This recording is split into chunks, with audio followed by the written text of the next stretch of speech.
Everything is live. Mr. Joel Brennan, Present.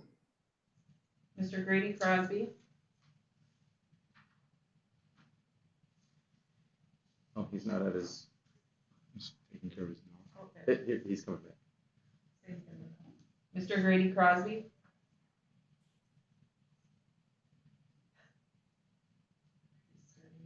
Oh, you're still muted, Mr. Crosby. Okay, I'm sorry. I apologize. It always happens when the meeting starts. Somebody starts ringing the doorbells, all you know what breaks loose. So I think we're good now, though. Senator LaTanya Johnson, Mr. James Cantor. Here. We have a quorum. And in the room, we have Mr. Marty Brooks, Sarah Mayo, Steve Marsh, Kirk Pelican, John Meehan. On the phone, David Erdman, Yes, here. William Mack, Yes, here. Rebecca Speckhard. Good morning. Is there anybody else on the phone that I missed? You have a quorum. Okay, great. Thank you, Michael. And thanks everyone for being here. We have a lot to cover in a short amount of time today. The first order of business and a discussion, and then if no discussion, approval of the meeting minutes from our meeting 9/10/2020 from the Governance Committee. I'll move approval.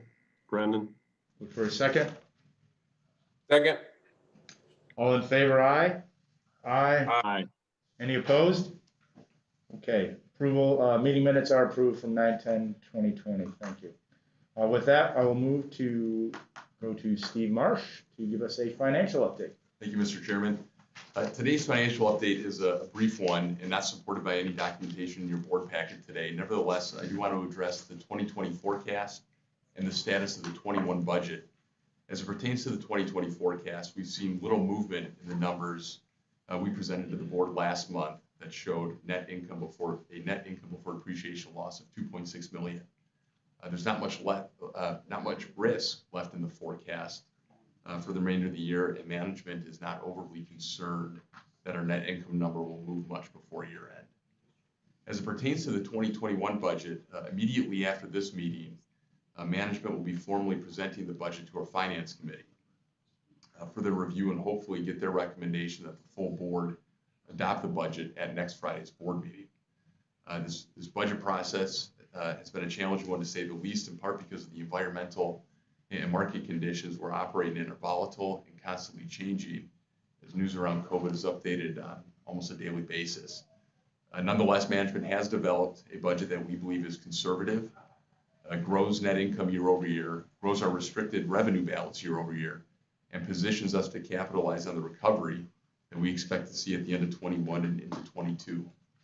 We've also developed a set of mitigation strategies that we're prepared to execute should our actual results underperform budget expectations.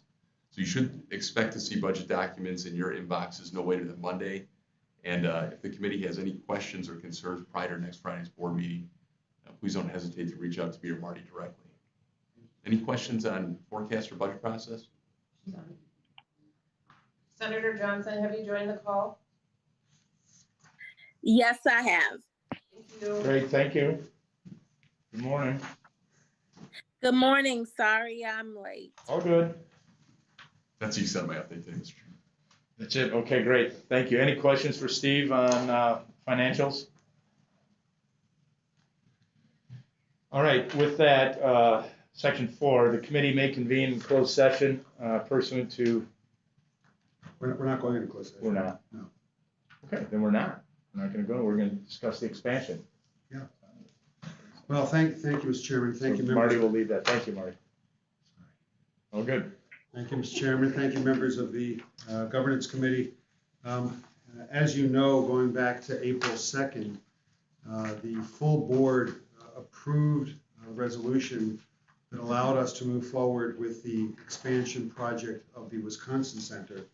with the requirement, however, that at such time as the Wisconsin Center District Management Team felt that there was a solid financial plan, that we would bring that plan and present it to the governance committee seeking their approval. With your approval, we can move forward with issuing bonds and the financing of the project. So that's what we're here today to present to you. Hopefully you've all received the packet. We've shared some information with each of you individually as a primer to make sure you're up to speed for today's meeting. Certainly throughout the presentation, if you have any questions, stop us. We're very open and happy to address your questions or concerns as they come up. Without further ado, I'd like to start the presentation by Mr. John Meehan of Baird, who is our the district's financial advisor. Good morning, members of the Governance Committee. Thank you for your time this morning. I'm joined in the presentation by Dave Erdman, the Capital Finance Officer for the state of Wisconsin, Bill Mack, who is the investment banker underwriter for Morgan Stanley, and Rebecca Speckert is also available to answer any questions, and certainly to discuss the resolution which is on your agenda today. If we could just we have a brief handout we'd like to walk through. That works out for everyone. Did you mention Dave Erdman? I did. Okay. As far as, if you go to page 2, we've been looking at the timing for when to come to market for the expansion center bonds, and we've come down to the benefits of going to the market now in 2020. And I'll just walk through these bullet points. The first one is that interest rates continue to be at historically low levels. We have a favorable time to bring the issue to market. It's a good time for issuers. We're seeing the state of Wisconsin, for example, is going to be bringing some issues in the coming weeks. It's an attractive time to be in the market. And part of the timing also would be to result in a significant infusion of cash into the local economy. We'll get through the overall timing. Basically, funds would arrive with the district by mid-December. That's when the funds of bond closing would be, and the project could be underway as soon as possible with all the work that's been done by the construction team. By completing the financing now, it allows for the runway for an opening of the expansion facility in the first quarter of 2024. So by achieving the financing, we'll have the funds in hand. The district will be able to enter into contracts and proceed with the project. A significant portion of the financing plan is the availability of the moral obligation authority from the state of Wisconsin. That authority was part of the 2019-21 budget. It has an expiration date for the authority of December 2021. So we know we have an endpoint as far as being able to access those funds. And so we're moving once again at that timing.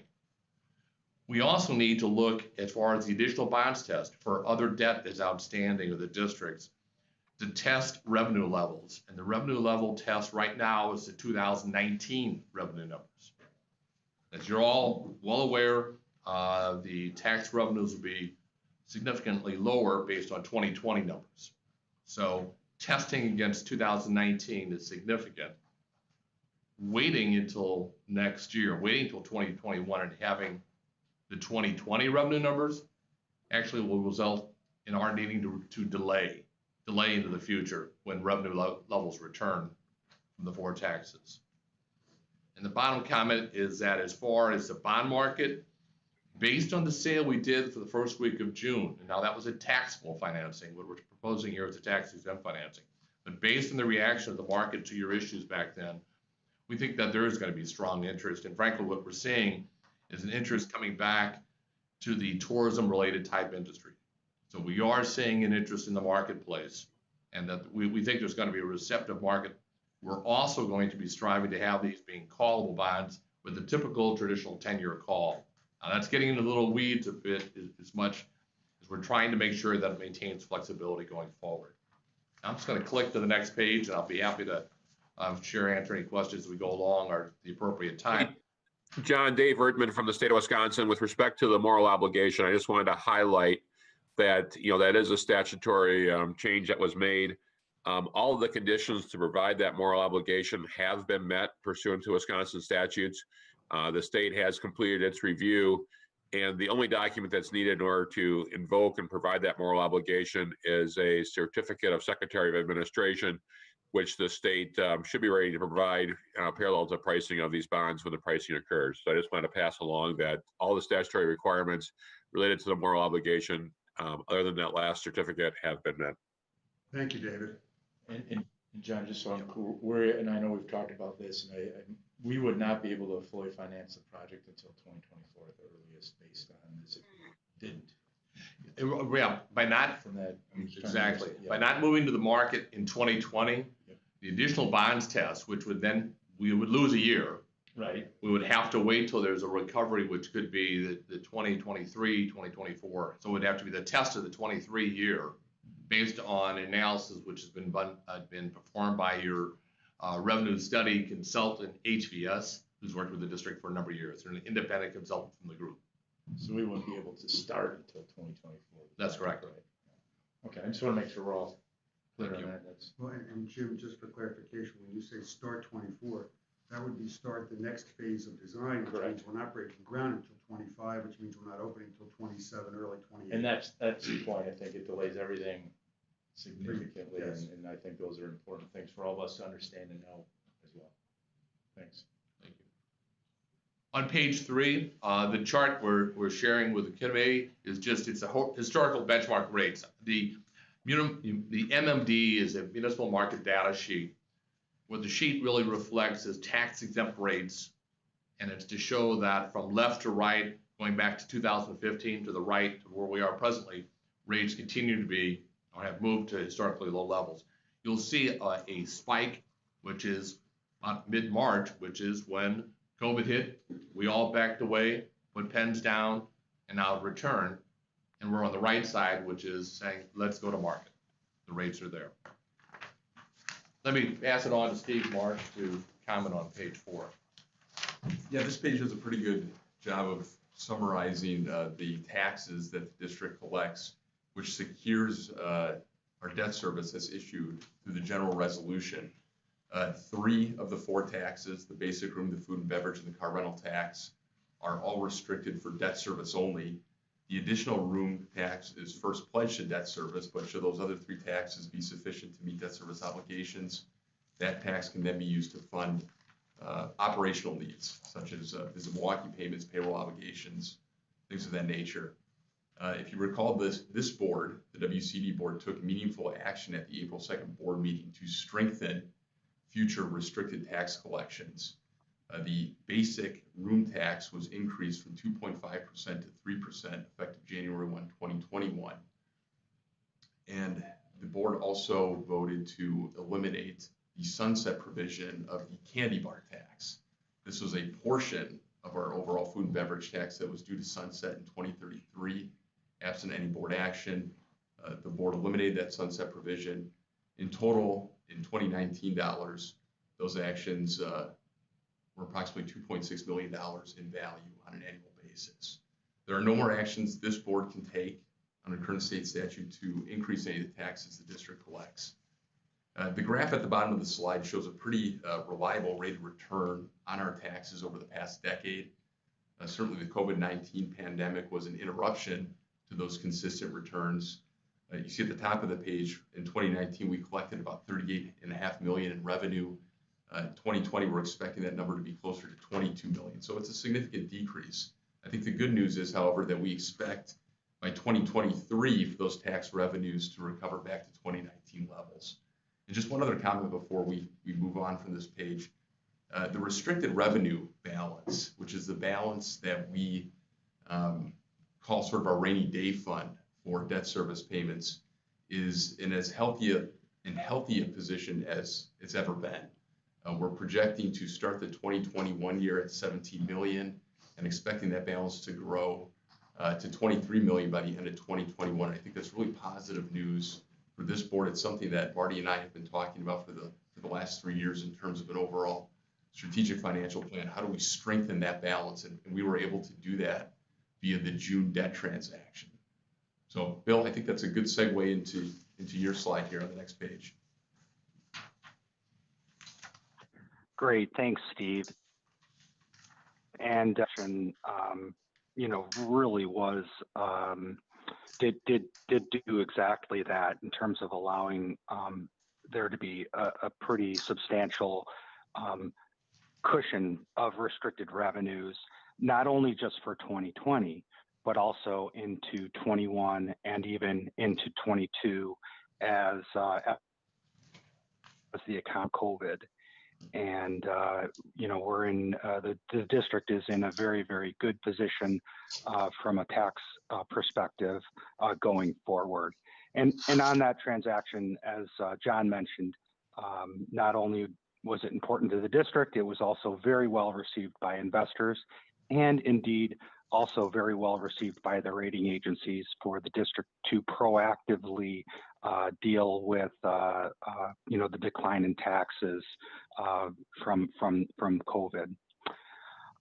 As we look at this next page, as Steve pointed out, the performance of the district's taxes has been somewhere in the neighborhood of 5% since 2011 of growth.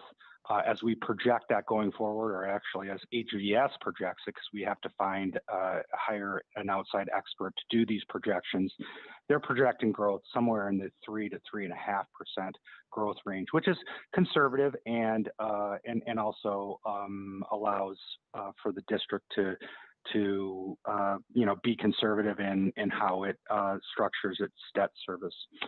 So on page 5 here, we show the restricted taxes growing at that 3.5% level. And I only show restricted taxes because that is the constraint that we're using when we're doing the expansion financing. We're not going to use any unrestricted taxes. And also, in fact, we wouldn't do anything to take away the cushion that the district has in this future financing. We wouldn't start debt service. We wouldn't start paying debt service until 2027 or 2028, well after even in the conservative recovery scenarios are until the economy is fully recovered. In terms of the financing itself, and I'm just going to turn to the next page, we want to make very clear that the proposed financing is within all of the parameters set forth by the board back in April. We can meet those parameters. We will meet those parameters, and quite frankly, we must meet those parameters. And importantly for the district and Marty and Steve, we're able to structure the new financing such that we only use projected restricted revenues and are not impinging on any sort of unrestricted revenues, which is the revenues that go to for operating expenses of the district, and also go for Visit Milwaukee and other very important matters for the local economy. I want to just talk a little bit about the financing and also what is in your board item in terms of the kind of the summary that's attached to the board item. We are going to maximize the moral ob benefit that was provided by the legislature in the state of Wisconsin. That limits us to issuing only $300 million worth of moral ob bonds, and we're going to try to get as close to $300 million as possible. And then the balance will be issued as senior bonds. Given our assumptions here, we're assuming that about $300 million of junior bonds and about $131 million of senior bonds. We would sell that here in 2020 and close that transaction in mid-December. We'd close the senior bonds one day earlier than the junior bonds, just to comply with the resolutions, the general resolutions additional bonds test. And what we would do is we would fund the all the improvements and expansion for the convention center, and then pay for costs of issuance. For instance, there's debt service reserve fund requirements and other costs related to the credit structure that's required under the general resolution. And the bonds would be payable from all 4 taxes, but we would structure the issue so we would expect it only to be paid for by the restricted taxes. And once again, as Steve mentioned, those restricted taxes can only be used for debt service on bonds. And then once again, and this provides some future flexibility. The team, Marty, Steve, Dave Erdman, and John have all, we're all looking to structure these like the 2016 bonds that the district did for the stadium, and even the taxable bonds that we did this summer had a 10-year call feature, and that's what we're going to be trying to do, just to give some future flexibility and allow the district to pay off bonds earlier than the final maturity, just in the event the taxes grow at a pace more than what HVS is projecting. Bill, Dave Rickman here. Sure. I just want to jump in about that call flexibility. I mean, the state has provided a moral obligation to bonds issued by the district since 1994. Some of the bonds issued in the 1990s did not have that call flexibility, which has been a challenge as we structured these recent bond issues. With that call flexibility, the district will have the ability that if revenues come in greater than what's expected, they can use that extra revenue to pay off some debt early, as you mentioned.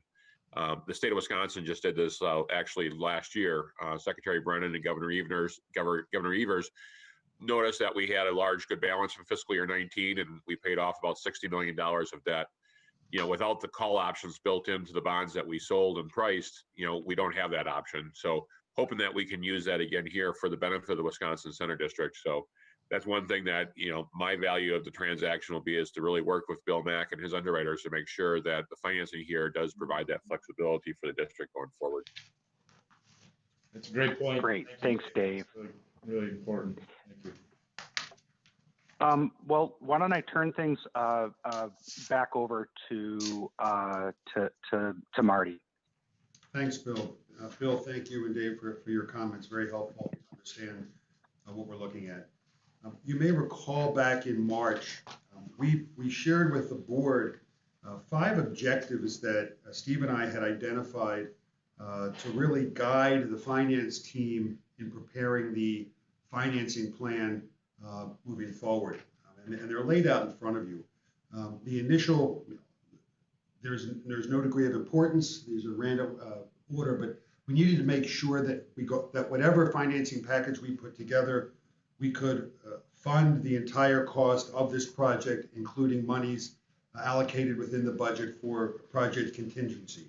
Check that box, mission accomplished. We wanted to make sure that the financing plan called upon only the restricted tax revenues that we've identified that are solely available to use for debt service, so that we would not be compromising the unrestricted tax revenues and the operation of our business nor the business of Visit Milwaukee. Check that box. We wanted to make sure, this was really something that Steve championed throughout the process, was making sure that we increased the reserve account.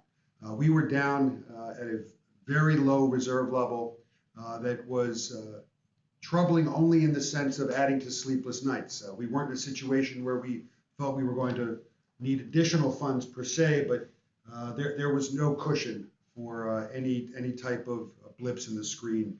And as you've heard from the presentation thus far, we will start 21 with a $17 million reserve account, growing to $23 million in 21 by the end of the year. So we're very optimistic and comfortable with how that reserve account is there for us. And something that Bill Mack has said in meetings with us, and I don't recall him saying it today, is that as that account grows, it really puts us in a good position so that in a future year, should there be an issue where we face another pandemic or catastrophe where tax revenues really hit the wall, we have at present, we're at the end of 21, a full year of debt service collected if no tax revenues were to come in. So that's the magnitude of what this debt reserve means to our solvency. With the confidence of the state behind us with the moral obligation, that's a huge component of our financing package. They're picking up 60-75% of what this total debt service is. Not that they're picking it up, it's our responsibility, but they're backing it, supporting it. And that really will help us when we go to bond market, get a very favorable rate and be very competitive in issuing bonds that are attractive because of the state's security. And then lastly, what we set as the requirements was that we don't mortgage the future forever to be able to do this project that is important for today and the future. By insisting and having the bonds be callable in 10 years, it really creates an environment where we have the ability to react to the improvements the district will see in its restricted and non-restricted revenue over the next several years, exceeding what we believe the HVS projections are, which we do believe are conservative, but what we present today and base the financial modeling from. So we are very comfortable with the fact that we set some pretty high and robust mandates that this financing package adhere to. And we're here today representing to you that we have done them, and we're presenting to you a financing package that we believe will enable us to expand the convention center and really serve as a real economic engine and improvement to this region. So if you would, I would like to turn it back over to Mr. Meehan to walk you through with your support the timeline would be. Great, thank you. I'm on page 8, and just to walk through the timeline, subject to the consideration of the resolution on your agenda, which is approving the financing plan, we're going to continue to proceed to finalize the preliminary official statement, which is a marketing document. We do have the HVS draft study. We'll get that finalized. We'll complete the rating process because, once again, we'll use the same 2 rating agencies we did back in June and who have used in the past, Moody's and Standard & Poor's. We'll pursue insurance possibilities, whether municipal bond insurance is beneficial to the transaction, and then create the investor presentation for sharing with the marketplace. We see that that's the activity that takes place next week and the following week.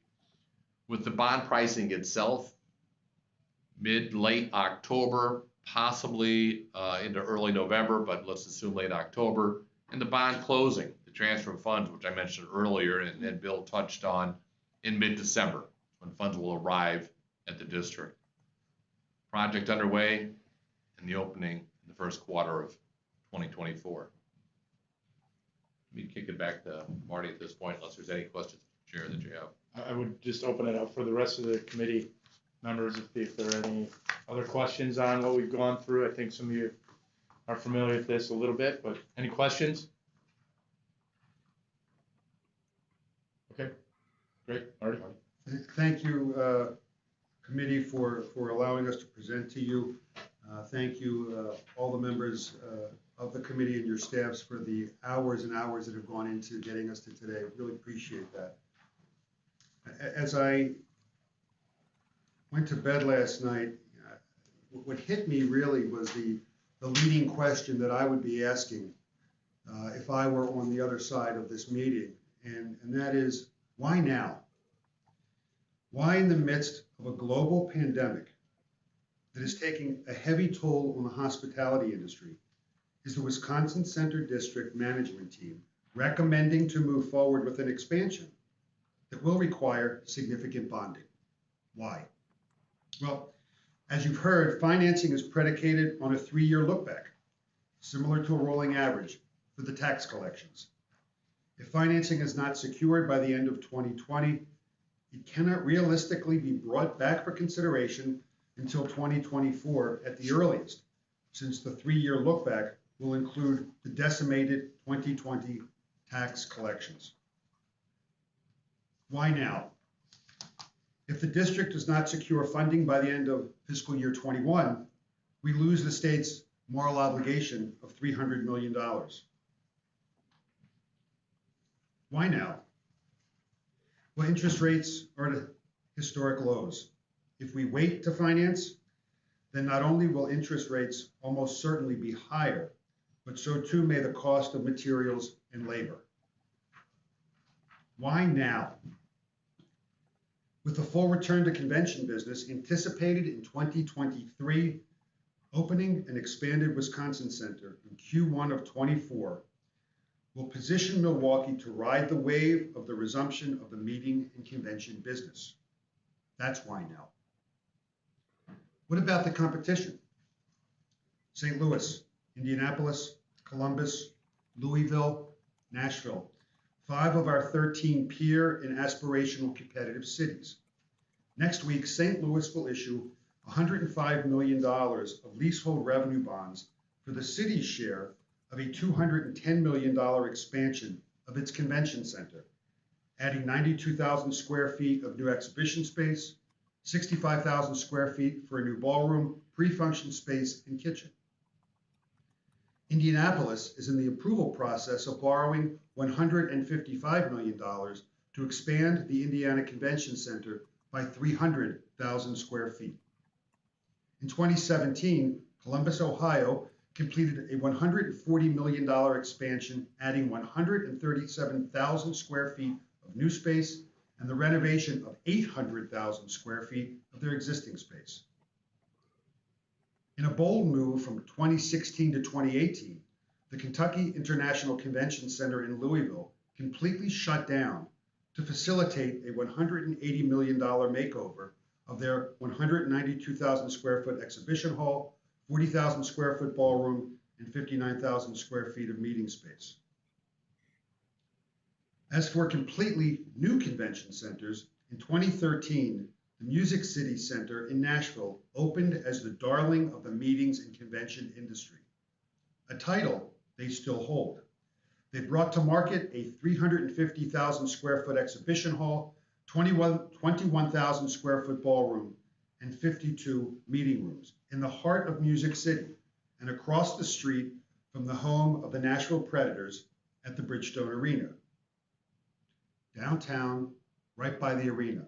Kind of sounds like neighborhood we live in.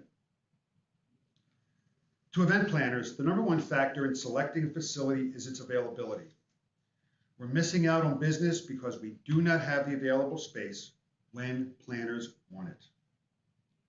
From 2015 through 2022, as a result of not having date availability or not having enough convention space, the lost economic impact to the city of Milwaukee will be over $450 million and 730,349 room nights. The expansion of the Wisconsin Center is execution ready. It's the only project that I'm aware of in the state that is ready to activate and get people back to work. The expansion will pump hundreds of millions of dollars into our local economy in wages and services at a time when we desperately need every kind of cash infusion possible. Can we wait? No, we cannot wait. Waiting will restrict our and Visit Milwaukee's ability to attract more events. It'll limit our ability to book more hotel room nights and limit our ability to support the bars, restaurants, and the hospitality and leisure industries of our region.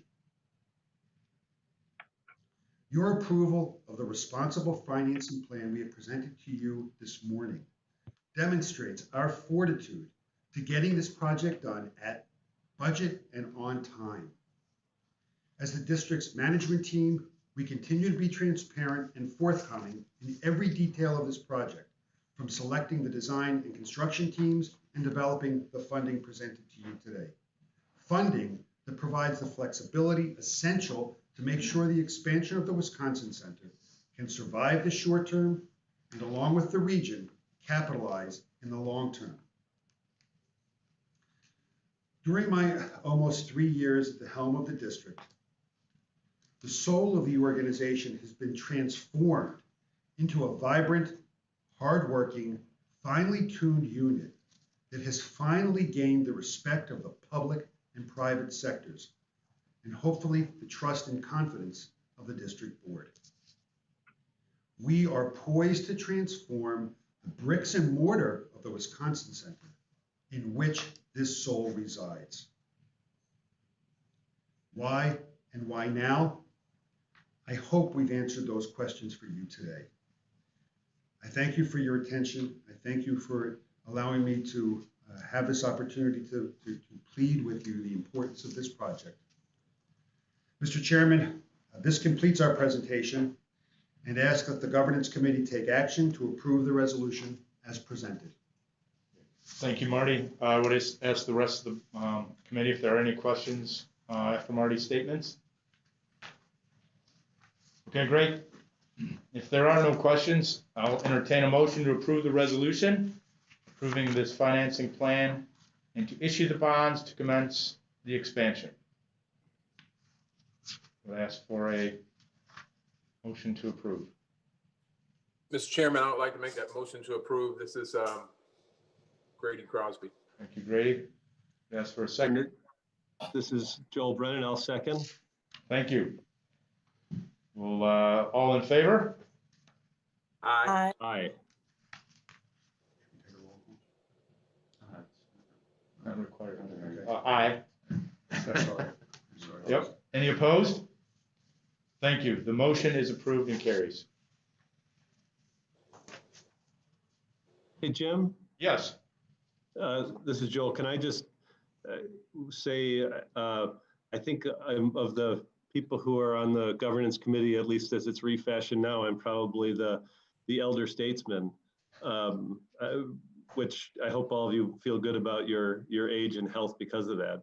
No comments to you. Thank you. But I just, I want to, Marty did a wonderful job of summarizing the why now.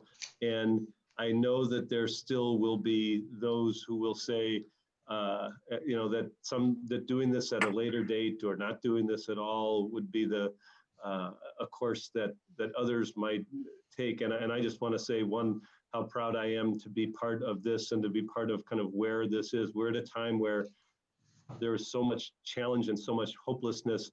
And while Marty went through all of the tactical reasons and the financial and fiscal reasons for doing this, I think making sure that that there is a way that we can look toward what the future is going to be looking like in this community and how we're going to build to that future and have this project be a symbol of that is something that's really important. And as someone who has lived here and grown here along with the district, we all thought that 2020 was going to be the year for Wisconsin and especially for southeastern Wisconsin and Milwaukee. And lots of other things conspired to change that, but it doesn't mean that 2020 can't be what launches us into a really strong, productive, and pretty amazing future. And I think the steps that the board have taken, the steps that we took today as the governance committee, and just what the staff, what Marty and his leadership team and everybody talked about him at the Wisconsin Center District have done in this year to navigate their way through this challenging time, and what we're launching into in the next several weeks and the steps that have taken will actually mean that 2020 will have been a point in which Milwaukee and southeastern Wisconsin have launched us into a much more productive and economically charged future. And so I want to say that I'm proud of the work that we've done. I'm proud of the people who are doing it, and just thrilled with the step that we've taken.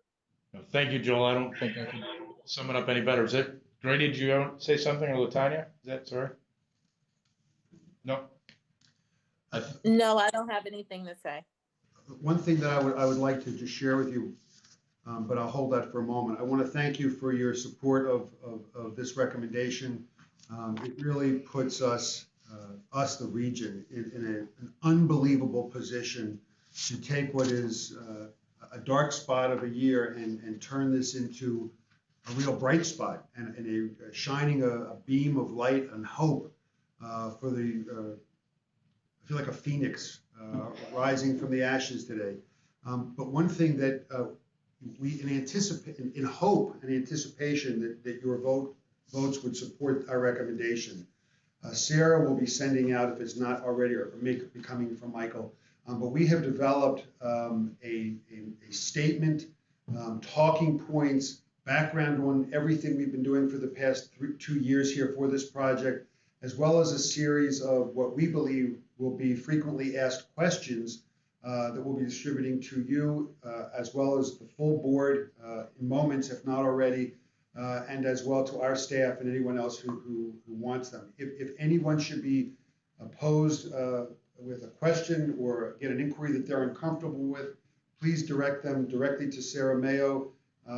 We hope this gets a lot of interest, and we hope that people in the private and public sectors embrace this the way we think you have. So that's in motion.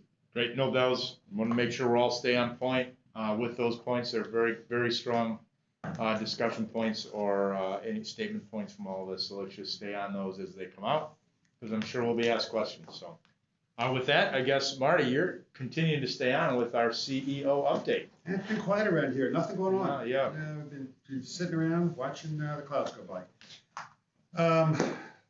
Again, thank you.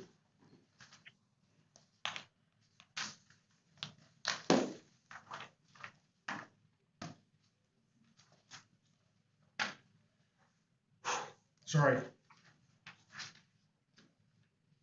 This was big.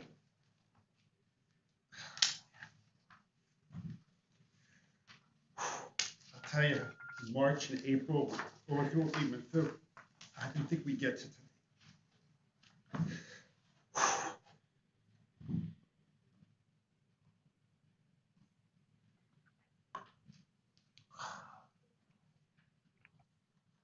Okay. Oh, good. Thank you. Obviously. We are going to be reaching out to the design and construction teams later today, let them know what's going on. And once we get cash in the bank, we will engage them to take us into the next stage of design and move forward. So that's all good as far as the expansion update. In regards to the what's going on with coronavirus, we had submitted 2 weeks ago tomorrow our application to qualify for the tourism relief to accelerated vitality economic lift travel grant. We expect to hear back by the end of the month with that. And we're also aware that the state is looking at other grant possibilities that would specifically include facilities such as our convention center, and are actively monitoring what's coming out from the state. So when that does get released, we can jump on it. And Marty, can I weigh in on that for just a second? This is Joel. Yeah.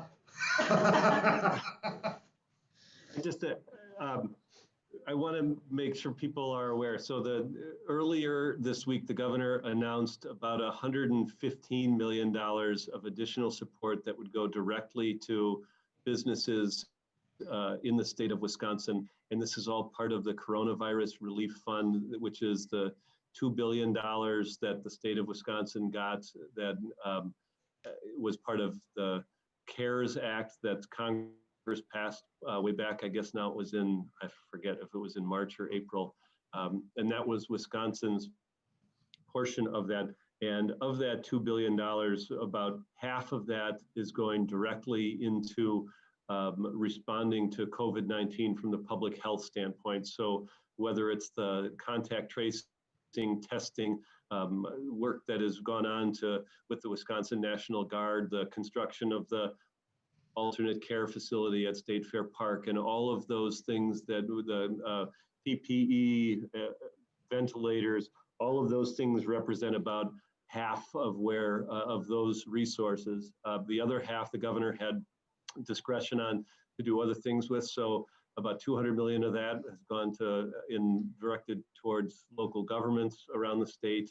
Another $75 million initially went to the Wisconsin Economic Development Corporation, $50 million towards agriculture. We've done assistance for any number of other things, but this $100 million was from that pool. And so it's directly going to support restaurants and small businesses. There's a set aside in there for lodging in the hotel industry, And there's about $10 million for movie theaters around the state, which everyone understands have had an outsized influence. And there's also $15 million, as Marty was saying, that's directed toward live entertainment venues.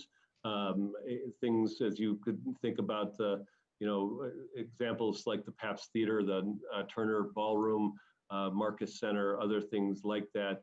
And within there, also, we're going to be, we're examining and looking very closely at large convention facilities also being able to gain direct support from that. And so those applications will be out and online as soon as early next week, and we'll be working with the district and with others around the state on that. That'll be administered through the Department of Administration. And some of the stipulations of the CARES Act overall is that the state needs to disperse these funds before the end of the year or risk returning them to Washington. So this is not something that there will be a very long period of time. We expect that the application period will be a couple of weeks. We'll do the assessment, and those resources will get out by probably early November. So we'll be working very closely with lots of partners around the state, and certainly wanting to make sure that whomever is eligible for this, that we can get them those resources as quickly as we can. And so there'll be some work to do, but I think we're hopeful that this is the kind of direct support that, while on a more limited basis, we can do from the state standpoint, and we'll continue to do these types of things. But we will also be pushing, and we continue to push, that there needs to be more of a national solution on these, that there are industries, and some of those that I just named, where there are lots of businesses who are on the razor's edge of whether they're going to survive for the next several months. So the state's doing what it can to provide short-term stabilization. I don't use the word stimulus because we're not stimulating anything. We're just kind of helping people hang on. But there is going to continue to be a need at the federal level for additional investment like this. And I think that what the governor has tried to do, and what we're trying to do at the state level, is to show our federal delegation, show nationally, that there are things that we need to do at the state level, but there need to be additional federal resources that are going to be employed and deployed for this as well. So just want to make sure people are kind of aware of that, and that we're going to be pushing on that. And this is a very dynamic environment where we have these dollars. We're going to deploy as many as we can around the state. And we're going to keep doing this right up until the end of the year as much as we can. Secretary Brand, thank you for that update and explanation of that. Thank you for leading this up with Governor Evers. I think it's such a very important part, not only for the Center District, but for the community at large, to keep things continue to move just like we're doing with the expansion. So thank you for that update and your leadership on that. Jim, the last thing I had is just to give you an update that Tuesday of next week, Steve and I are meeting with Peggy Williams-Smith and her CFO, Luis, in the afternoon to start discussions about a new Visit Milwaukee agreement. I'll keep the board apprised of those discussions. This is the first of what will be a number, but very optimistic and encouraged to have the discussions begin. Okay, that's it. Awesome. Thank you very much. And I would just like to also acknowledge, it takes a great team. It takes great communication to get these things done, like we've discussed over the last 2 years since Marty started here. That was one of the directives that we wanted to make sure we had. So I want to publicly also thank Marty for his leadership and his obviously heartfelt passion that he's put into it. And I mean that in a good way, right? Obviously a lot of long days. You throw a global pandemic into the mix, where we're right at the edge of getting this done. But I think everyone's sticking together, leading and communicating, and through your leadership, I know we've had a number of conversations along the way, Marty. Wouldn't have been done without this great team all sitting at this table here. But thank you specifically for your leadership. With that said, board, next one is the agenda review. I think we have it up. We're in your packets, page 23, I think, of the information we'll go through. Very similar to this. We'll just inform the balance of the board what is going on with decisions that have been made, unless there are any other things people would like to see added.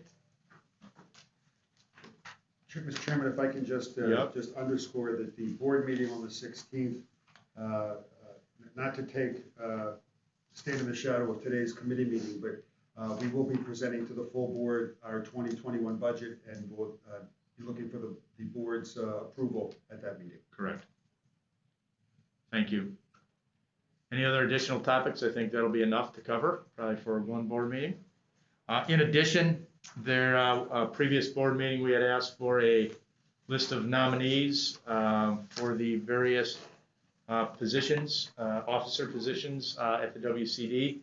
I will report to the committee that the following members have expressed their interest and ongoing interest in serving as officers in the WCD, and we will go to vote on that next Friday. Chairman would be, I guess, myself. Vice Chairman, Mr. Crosby, Treasurer, Mr. Marcus, and Secretary, Mr. Flaherty. In addition, no other interest was expressed by anyone else, and this slate will be forwarded to the board next week as a whole for approval and election. Any questions on that? All right, thank you. And then, Michael, if you could just make sure we have the calendar in front of everybody, if there's any meeting dates that we need to point out. Currently, there's a November committee meeting. November 12th for the full board. November 20th. Sorry. I also have the 2021 meeting calendar. Right. Good. Let's for lack. Sorry, I'm not trying to cut you off. I'll make sure we get you through that. You're choking over there. So next 2 dates coming up. Please make sure we attend, especially the board meeting on next Friday for a vote on the budget.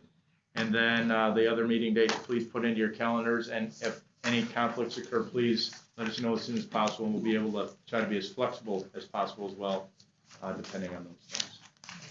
With that, I think, unless there are any other future committee items to discuss, anybody have anything to bring up that we would like to discuss down the road? All right. I think we do have one more thing here that we were going to. Kirk, we don't have the time. Okay, we're good. So then, with that, I would entertain a motion to adjourn. So moved. Second from Brennan. All in favor? Aye. Aye. Aye. Any opposed? All right, meeting is adjourned. Thank you so much, and we will talk to you next week, Friday. Thank you. Thank you. Thank you. Thank you.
Thanks to, we're unmuted. I think everyone on the phone can hear us, hopefully. The October 8th meeting of the Finance and Personnel Committee meeting. To get started, I will ask Michael to call the roll and declare a quorum. Alderman Bob Bauman, Here. Mr. Mark Flaherty, Mr. James Cantor, Here. Mr. Scott Mansky, Here. Mr. Greg Marcus, and Ms. Aisha Sawa. Here. We have a quorum. In the room, we have Marty Brooks, Sarah Mayo, Steve Marsh, Kirk Pelican, John Meehan. We have a quorum. Great. Thank you. First point of business is any discussion from the meeting minutes from our Finance and Personnel Committee meeting on the 10th of September 2020, and if not, approval. So any discussion on meeting minutes? Great. I would ask for a motion for approval of the meeting minutes. So moved. Motion to approve or seconded, Scott Mansky. Thank you. You have that, Michael? Alderman Bauman and Scott. All in favor, say aye. Aye. Aye. Aye. Any opposed? Great. Meeting minutes from the 10th of September are approved. Next order of business is a financial update from Steve Marsh, and then a bigger discussion around the proposed budget for 2020. Thank you, Mr. Chairman, and good morning, everyone. The financial update is really just a quick update on forecast. And as part of your budget income statement today, you'll see the 2020 forecast in column B of that document. We're showing a net loss to be about $2.7 million. This hasn't moved really much at all since the numbers we presented to the board at the September board meeting. Management's not concerned that this number will move much the rest of the year. We don't foresee a lot of risk in this forecast number. And just one other note in terms of financial update, at next week's board meeting, there will be a resolution presented before the board. We do this every year in which the board votes to authorize management to draw funds from its capital maintenance reserve account. This is an account held by the trustee, funded by unrestricted tax revenues. We draw it every year to fund capital expenditures. So that will be presented. Sorry, Mr. Marcus, I think, are you on the line, Greg? I'm on. Great, thank you. Sorry, Steve. Sorry I was late. I had a little technical error. No worries, buddy. You got a lot going on. Appreciate you being on. So that is the extent of the financial update. Who's the chairman? I'll jump right into the budget here. Great. Any questions on the financial update? I think the majority of the time we spent on the discussion of the budget. So, Steve and Marty. So today's budget packet includes 6 separate documents, and we'll briefly touch on each one of these as we go today. However, before we get into those schedules, I just want to thank the committee members for the time they've given me and Marty during the budget development process. We had the opportunity to meet with each one of you individually to review the preliminary draft budget, and we found the discussions to be engaging and productive, quite frankly. The questions, feedback, and guidance you provided were invaluable to the budget process, so thank you for that. We won't dive as deep into the numbers today as we did with you individually. However, we will address certain budget line items along the way as we summarize our budget goals and assumptions we use to develop our numbers, and the mitigation strategies we're prepared to execute should actual results underperform budget expectations in 2021. At the end of this discussion today, we'll ask the Finance Committee to take up a motion recommending that the board adopt this budget at the October 16th board meeting. So before we talk about goals and assumptions, let's just jump to the end of the story first and highlight the results of the 21 budget. Number one, we expect to generate positive net income before depreciation expense of $7.4 million, as noted on line number 67, column A of the income statement. This represents an improvement over the 20 forecast of just over $10 million, driven principally by an uptick in expected tax revenue collections. Number two, we expect to increase by $6 million our restricted revenue account and ending the year with a balance of approximately $23 million, which is noted on line number 18 of the restricted cash flow projection schedule. This is very positive news for that account that serves as our rainy day fund for debt service payments. And number three, while we expect our operating cash balances to decrease throughout 21, as noted on the unrestricted cash flow schedule, We do believe we're well positioned to take advantage of the expected recovery during the next 12 to 18 months as we continue to maintain and invest in critical infrastructure, business systems, and personnel. So those are the quick highlights. This is the third budget Marty and I have put together for the WCD, and of the three, it was by far filled with the most uncertainty. And I think it's important to understand for this committee and our board next week how we develop the goals and assumptions that cause us to arrive at our numbers. As we begin every budget process, we identified financial goals we aspire to achieve from that budget. The goal discussion for 2021 was much different than the discussion we had a year ago for 2020. The 2020 goals were very growth driven, as we were just coming off a record year in 2019 in terms of net income, and we were looking forward to a very robust 2020 event calendar capped off by the DNC convention. And then COVID hit. And after the onset of the COVID pandemic, we quickly pivoted from growth-driven goals and focused simply on the survival of the organization. The June debt transaction that the board approved at the April 2nd board meeting prevented a likely default on the December debt service payments, infused much-needed cash into our operating accounts, and better positioned the WCD to weather future economic uncertainty by strengthening our reserve balances. Without sounding too overly dramatic, that June debt transaction was critical to our survival, and we're in a much more stable position today because of it. As we emerged from that crisis and really surveyed the landscape of our industry, it became evident to us that the focus of our goal in 21 should be sustaining the organization and best positioning it to take full advantage of the recovery that we expect to begin over the next 12 to 18 months. We believe we can achieve that goal through careful cash flow management and prudent spending, of which is reflected in our budget plan. The evolution of our goals over the past 12 months, from growth to survival to sustainability, has been predicated on a wildly changing business environment, which has caused us to take some extremely difficult actions to get to this point, not least of all reducing our workforce through position eliminations, layoffs, furloughs, and pay reductions. But we've weathered the storm thus far, and I'm confident that our 22 budget will again focus fairly strongly on growth-driven goals when we get beyond 2021. So the next step in our budget process is to establish the event mix. And that was guided by the assumption that indoor capacity limits in the city of Milwaukee would not be lifted until early second quarter of 2021. Just to be clear, this is WCD's working assumption and not one that was reviewed by the city. Rather, for planning purposes, we needed to establish a reasonable benchmark for when we could expect this cap to be lifted, as this is the single most limiting factor affecting our ability to host events. Based on discussions with our peer set in the city and frankly around the country, we believe this to be as reasonable assumption as any other at this point in time.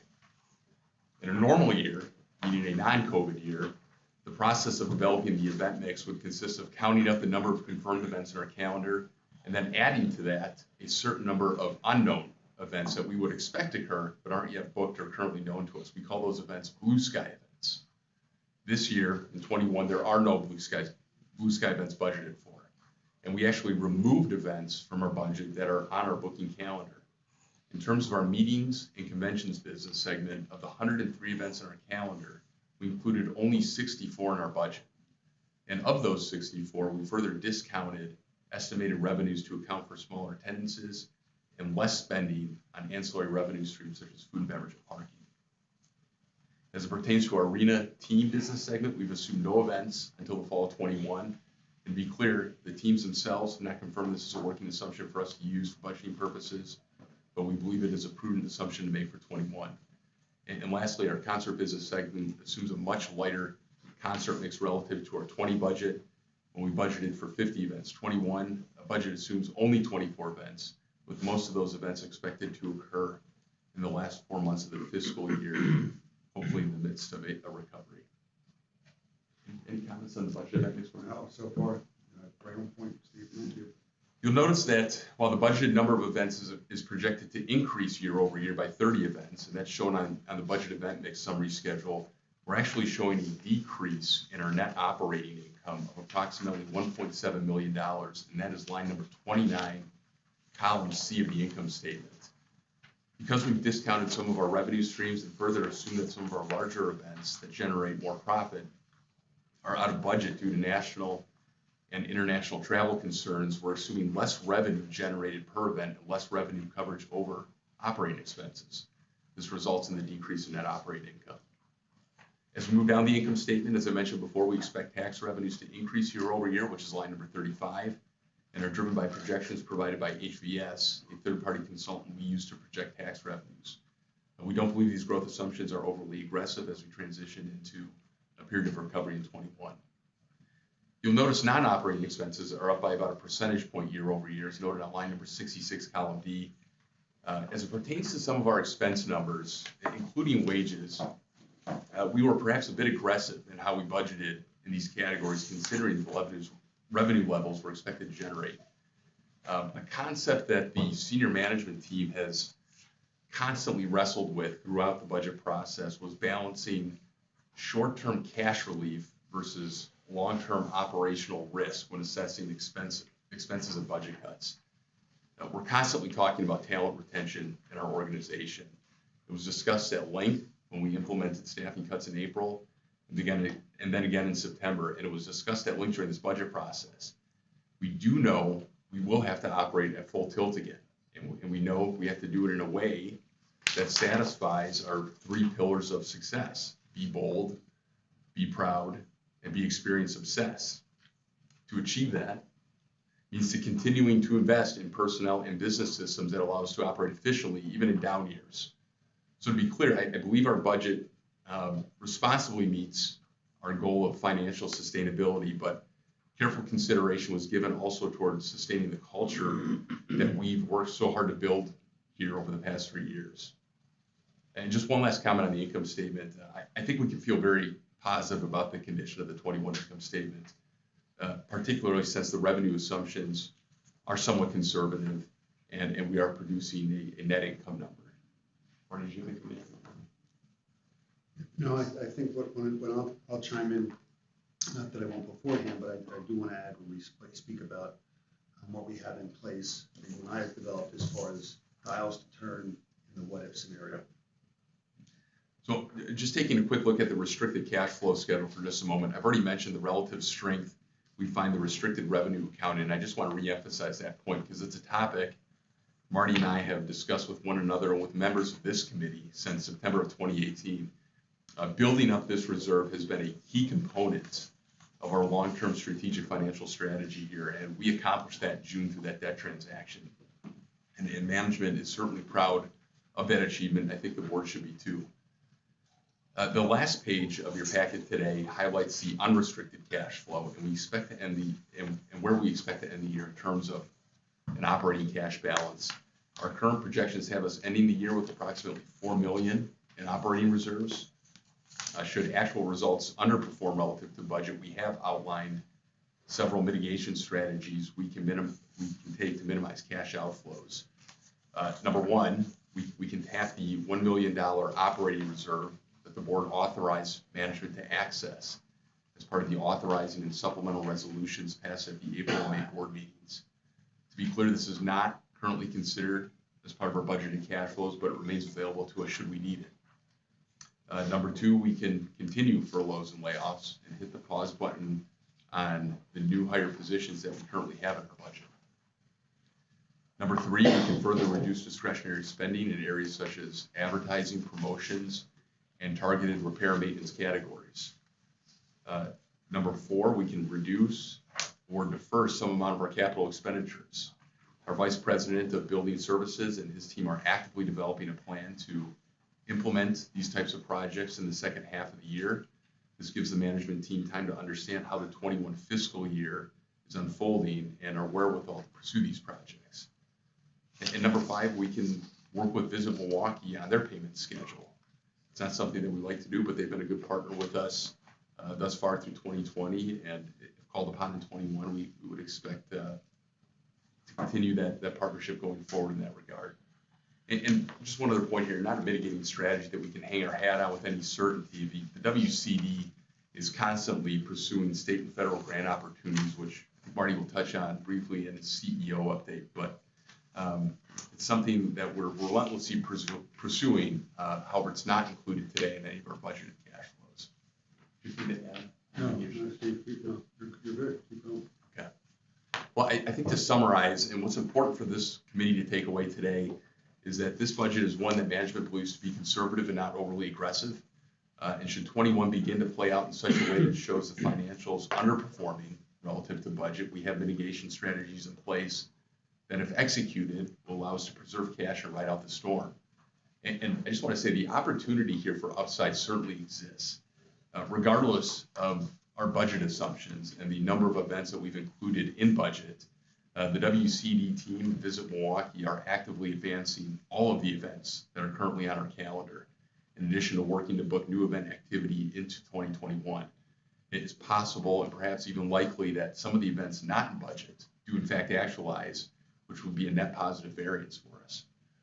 As we transition from a period of lockdown to a period of reopening and eventually to a period of recovery here, we're confident that our budget plan sustains the organization in such a way that allows for meaningful growth in the coming years.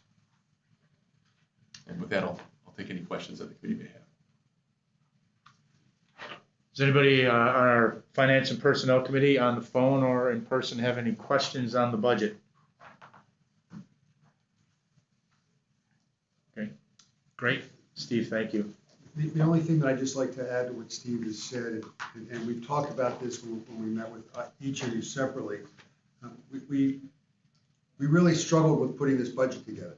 When Steve and I first embarked on this process and then included the rest of the senior staff, the initial thought was we would present two budgets to you. This is what we really hope happens, but this is what we fear may happen. Ultimately, Steve and I decided to let's go with this is what we fear is going to happen, because what we experienced this year, and I don't view it as a fault, I just view it as reacting to things as they came about, is I recall very deliberately standing in front of the full board at the March meeting, representing that nothing had been charged, nothing that had been canceled for our full 20 year. And then a week later, the NBA shuts down, and that really became the floodgate that caused other events to cancel. So we found ourselves in April and May, well, this isn't going to happen, this is going to happen. And then when we thought we had stability for the balance of 20, then just prior to the DNC, they announced that the presidential, vice presidential nominees were not going to be accepting here. So we saw whatever really was left in the calendar go away. And we had to come back to you a second time with pretty dramatic changes. Our feeling was nobody gets upset when they hear good news. So what we did is we really developed a budget that we feel is achievable, given what we know of the world as it exists today and how we think it will exist in 21, recognizing that, and we've shared this with you, we didn't do any of this in a vacuum. We have reached out to colleagues around the country and within this market just to to take their pulse on what are you thinking? What are you planning on? Not that anybody's married to the other, and none of our plans will look the same, but we all seem fairly consistent in what we think is likely to happen, starting with the middle of 21, going for the balance of the year. So we feel very comfortable that this is reality. We wish it were better, but we wanted to show to you what we think is achievable for the district. If there are no questions from the committee, Mr. Chairman, I'd like for you to push forward a motion, if that's what's appropriate, to have the Finance Committee endorse the budget that we would look to adopt to the full board next week. So this is Scott Mansky. I just have one question. Go ahead, Scott. I appreciate all the work that went into the budget to get to the budget to this point. And you talking about that this was the best, plan that you have based upon what's known. So My assumption is that you will be monitoring things in the early quarter and letting us know if things need to change to the budget and any plans that you would need to do. Absolutely, Scott. In fact, at our January board meeting, we'll be providing a forecast to the board regarding 21. We would hope that that forecast looks better than the budget we're presenting today, but it may not, or it could be very similar. But absolutely, it's something that we're going to be keeping a close eye on, more so than ever as we move forward. Regular updates at scheduled committee and board meetings. Okay. With that, I'll move to approve the budget as presented. We have a second? Rachel will second. Great. All in favor for endorsement of the budget? Aye. Say aye. Aye. Any opposed? Great. Yes. We will move with a Finance and Personnel Committee endorsement and then move the budget to the board for Friday. Yes. Thank you. All right. Marty? Thank you. CEO update. Just staying with the budget theme for a moment, really, I had this prepared before Scott asked his question. As we continue to close out 2020, Steve and I are speaking, if not daily, multiple times a day, tracking where we are with impending expenses, budgeted expenses, as well as anticipated revenue and revenue collection to make sure that we are on top of revenue and expense lines, and that the only surprise for the balance of 2020 will be reporting to the board that we've seen some variances to the positive. And by monitoring it as closely as we are, we feel very comfortable that as we sit here today with you, the forecast for 2020, as Steve represented, really is we're not expecting any variances to the negative.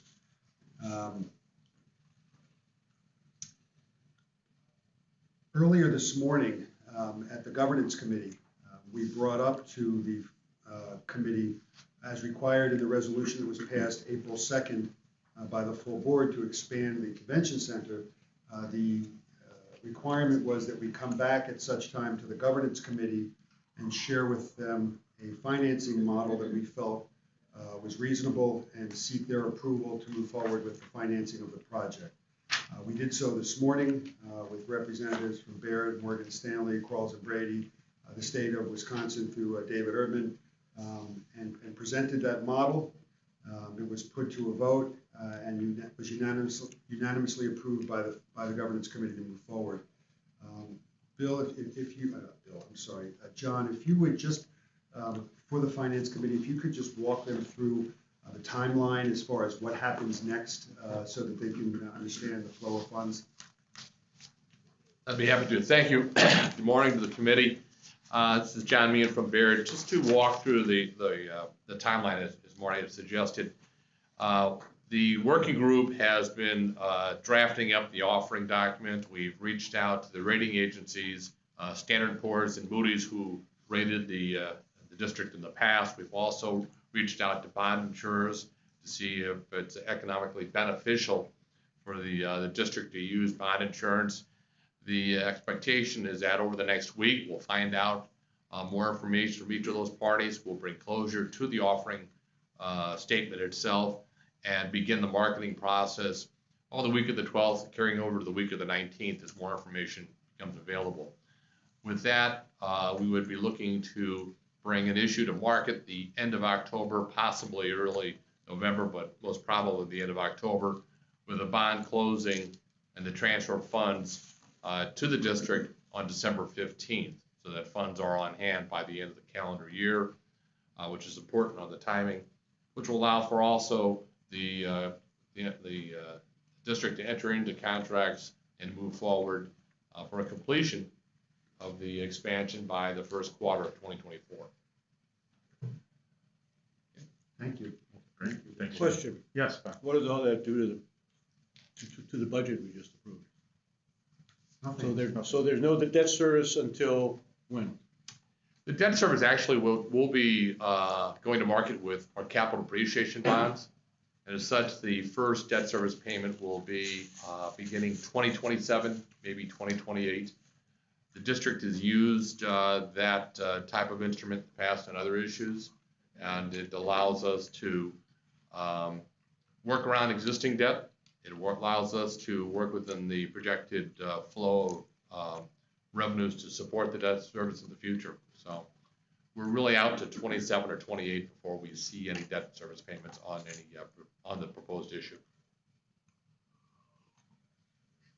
Has anyone done an analysis of what a normal amortization schedule would look like versus the capital appreciation bonds, which basically builds the interest into principal in essence? Right, that's correct. That's correct. So in terms of what our normal amortization would look like versus once we begin paying debt service, what it looks like. Now, I suspect it's significantly higher. A typical current interest bond payment Right. would be typically, yes, would be significantly higher in the early years, the stress years that we have for the next 5 or 6 years. The other provision that we see with these issues, that they'll have a 10-year call provision as the more recent debt issues that you have done, which would allow the district of the flexibility as markets change that may be more beneficial to restructure it, or additional revenues come in to allow to pay off any of the bonds early, things like that. Okay. As far as other items that I'll be talking about at the full board meeting, we did apply 2 weeks ago. One other question, please. Oh, sure. Yes. Didn't we also vote to increase the tax rate on one of the Hotel. tax categories? The, When does that go into effect? January 1st. So the purpose of increasing that tax rate was to finance this expansion, which we don't owe debt service on for 7 years?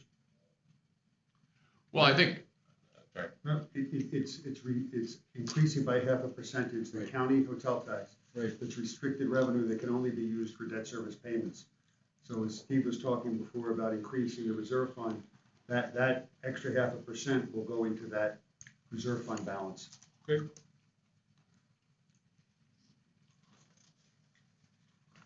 As far as other, what I was saying, that 2 weeks ago, tomorrow, we submitted our application for the tourism relief to accelerate vitality economic lift grant that was offered by the state with federal CARES money. We do expect to hear by the end of October what, if any, funding we will qualify for. We did put in our grant request the maximum number we could be awarded, which is $500,000, and hope to get anything. We'll be appreciative of anything we get. In the call with the governance committee earlier this morning, Secretary of State Brennan let us know that there will be additional funding being offered by the state using federal CARES money that they control for the live entertainment venue business, and specifically providing an opportunity for convention centers such as us and others around the state to qualify for additional funding.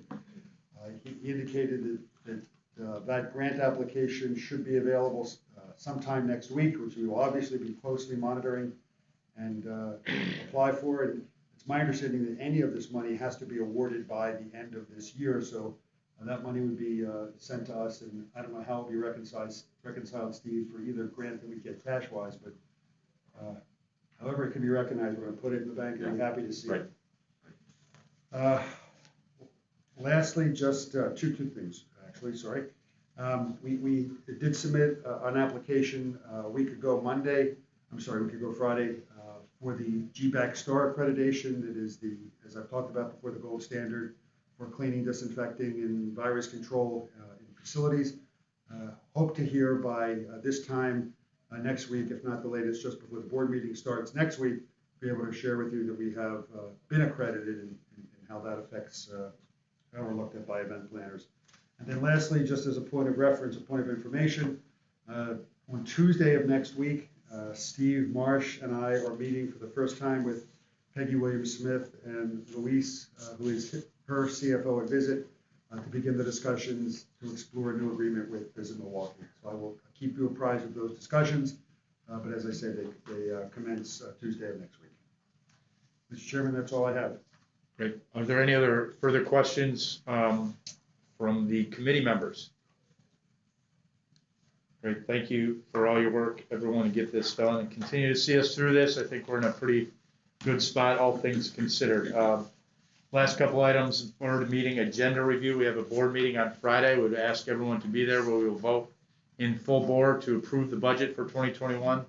So please make sure you are there. If there are other questions, that's the main topic that we'll be going through with everybody. And then additionally, we have future committee dates and board dates. Michael, if you just make sure we're all aware of those. As you said, the next board meeting is Friday the 16th. The next committee dates are November the 12th. As well as I have put the 2021 dates, if everyone can make sure they're on your calendar. If you have any conflicts, let me know and we can try and move them if we need to. The only thing I'd like to add, Mr. Chairman, is that with us today in person is committee member Bob Bauman. If any of you would like to attend in person next week, just let us know, because if we get more attendees to the board, which we'd love to see, we will move it into a larger room so that we can provide a socially distancing environment. But Michael will put that in the agenda items.